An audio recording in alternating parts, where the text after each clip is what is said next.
खबर पक्की है, कराची की मलिर जेल से भूकंप के दौरान 200 से ज्यादा कैदी फरार हो गए। अब उनको दोबारा पकड़ने की कोशिशें की जा रही हैं। दरअसल सोमवार रात भूकंप के झटकों के बाद कैदियों को बैरक से बाहर निकाला गया। भूकंप के बाद 700 से 1000 कैदी जो मेन गेट के पास जमा हो गए थे। करीब 100 ने गेट तोड़कर भागने में 100 जो है वो गेट तोड़कर भागने में कामयाब रहे। अफरा तफरी में कुल 216 कैदी थे जो जेल के मुख्य गेट से भाग निकले। जेल में 6000 से ज्यादा कैदी थे। अब तक 216 में से 80 कैदियों को दोबारा पकड़ लिया गया है। फरार कैदियों के घरों पर छापेमारी की जा रही है और सबकी पहचान कर ली गई है। कराची में हाई अलर्ट घोषित किया गया है। पाकिस्तान की सरकार ने इसे हाल के साल में सबसे गंभीर जेल ब्रेक की घटना बताया है। इस बीच अगली खबर पूर्वोत्तर भारत से है, जहां 5 राज्य बाढ़ बारिश की चपेट में हैं। असम, सिक्किम, मणिपुर, अरुणाचल में खास तौर पर बाढ़ बारिश का असर देखने के लिए मिल रहा है। बीते 4 दिन से लगातार हो रही बारिश ने लोगों की मुसीबत बढ़ा दी है।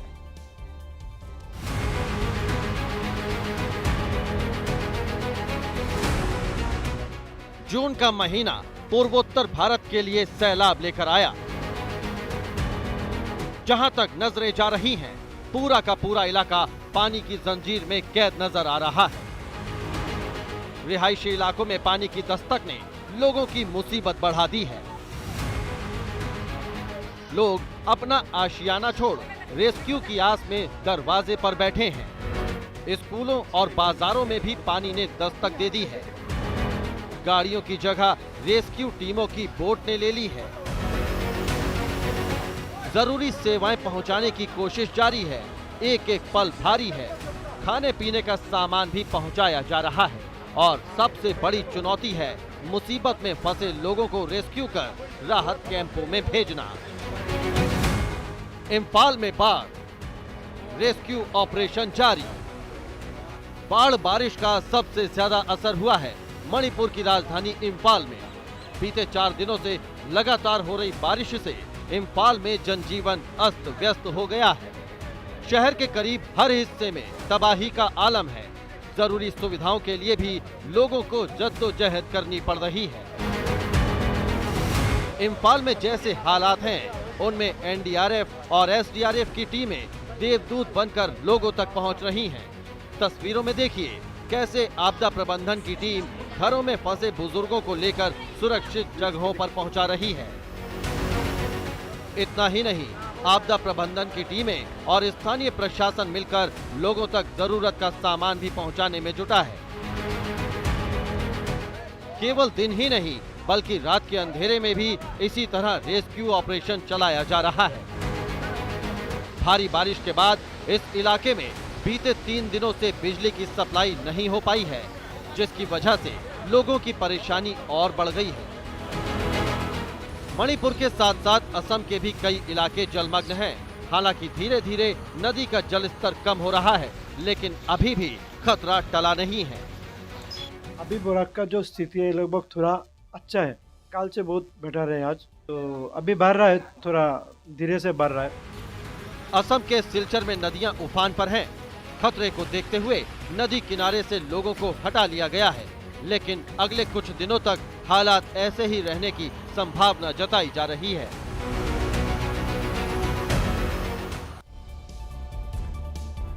देखिए, पूर्वोत्तर भारत जो है वो इस वक्त कुदरत के ट्रिपल अटैक से जूझ रहा है। एक तो भारी बारिश हो रही है, बाढ़ है और साथ ही साथ भूस्खलन। पूर्वोत्तर भारत में मुसीबतों का पहाड़ टूटा हुआ है। अब तक कम से कम 34 लोगों की मौत हो चुकी है।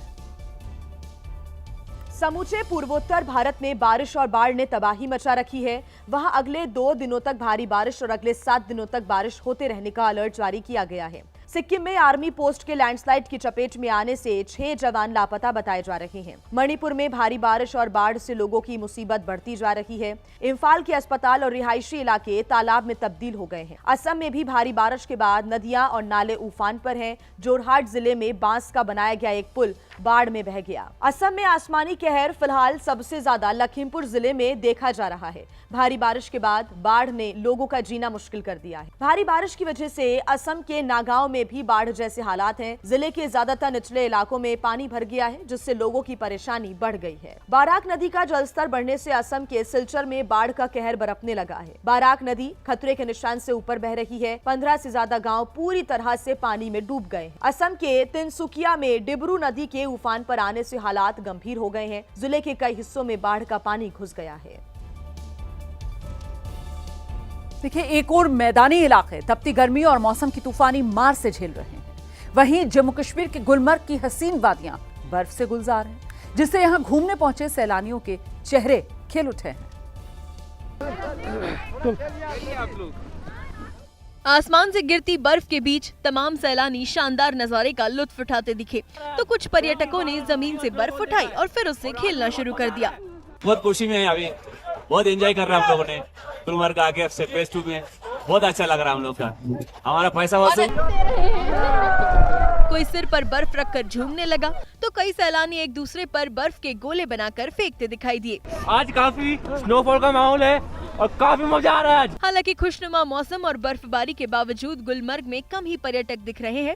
इसके पीछे अप्रैल में पहलगाम में हुए आतंकी हमले को बड़ी वजह माना जा रहा है।